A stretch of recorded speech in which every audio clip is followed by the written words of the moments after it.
And by the way, after Lancaster House and the House of Commons, next stop for Theresa May, Davos. Let's go to the World Economic Forum.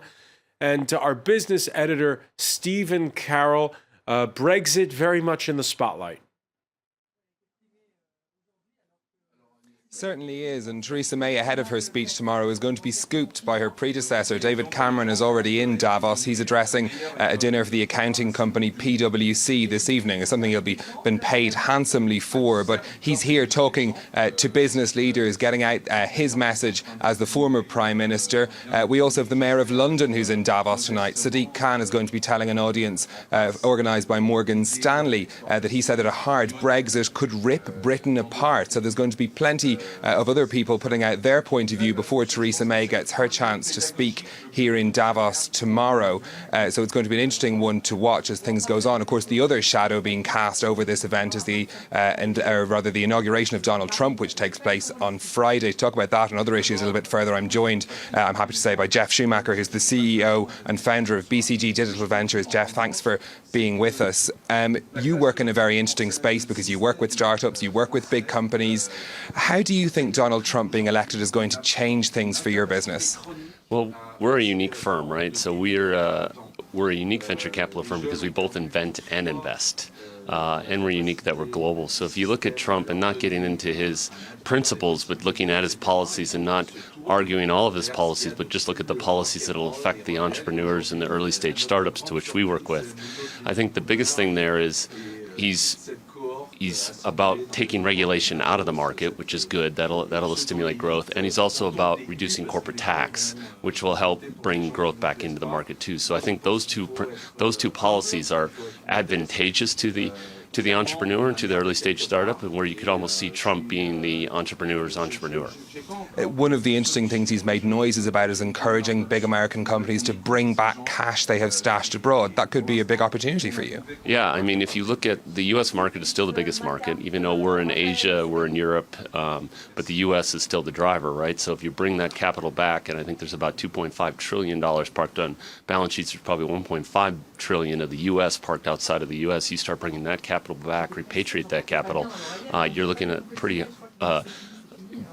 big job stimulation and job growth from that. And if you grow the U.S., you can actually grow the global market just behind it. Is there anything that worries you in what you've heard from Donald Trump up until now?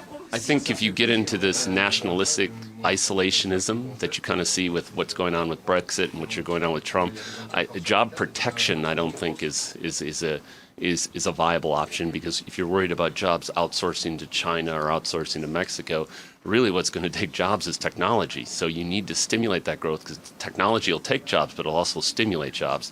There's over 85,000 open developer jobs in Palo Alto alone. So there's lots of jobs there. So we just need to focus on the new economy, not so much the old. You mentioned Brexit there. You have a big operation in London as well. Are you concerned about the shape of what post-EU Britain will look like? Well, I think DV, because we're a global platform, we're isolated from that a bit.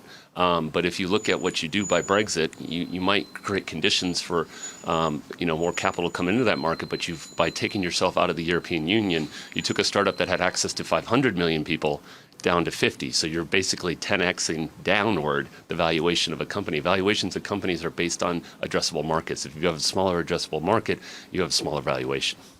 One of the things that you're dealing with is cutting-edge technology. Lots of talk of technology here in Davos this year. How do you feel that's evolved over the years that you've been here? Are people much more interested now in what you do than they have been in previous years?